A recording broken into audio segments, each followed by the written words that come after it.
Hi, I'm Gretchen from Retreat House, and I'm really excited to be here with author Emily Turner to talk about her work. So before we have you read your poem, Emily, tell us, how did you get introduced to Retreat House?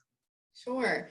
I was in the spiritual direction program at Perkins over at SMU. I believe I started that program 5 years ago because it's been about two since I graduated. And I met Lil Smith there. And I wish I could remember the exact moment where I became aware of Retreat House, but it was either through a conversation or an email. And I remember just feeling really excited that a community like that existed because I've found a safe haven of a lot of wonderful people. Yeah, I think a lot of us feel that way. That place that just doesn't exist much in the world. And have you always been a writer? Is this something new that started just as the House of books started coming out?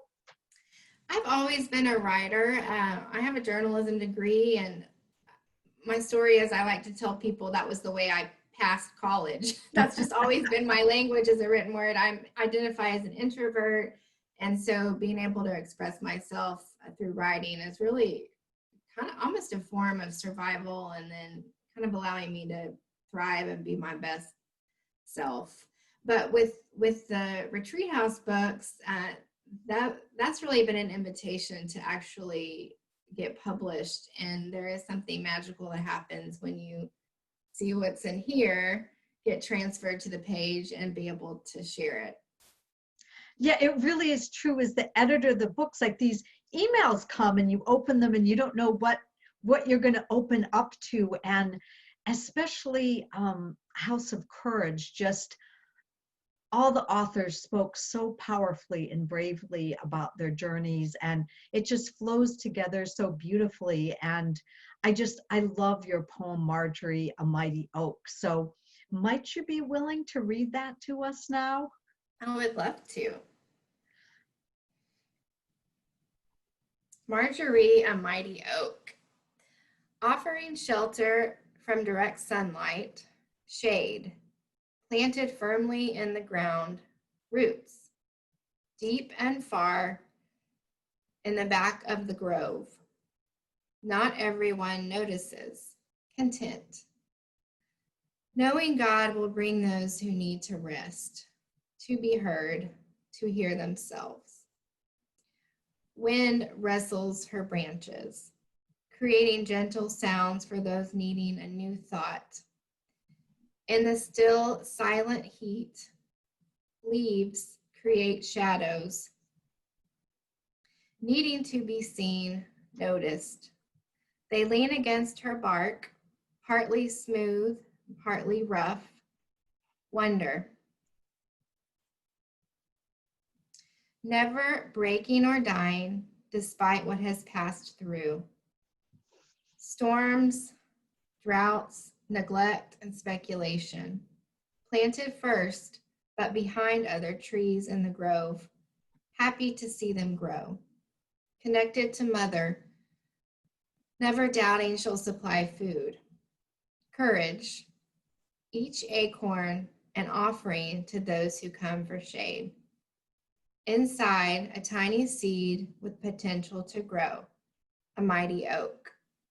Mm, that's so beautiful. And can you tell us the story behind Marjorie the Mighty Oak? Because I know Marjorie is a real person. Marjorie and I worked together. As you know, she provided the cover art for House of Courage, and she told me her story through a series of interviews. And the painting, kind of the central part of the painting, is an oak tree.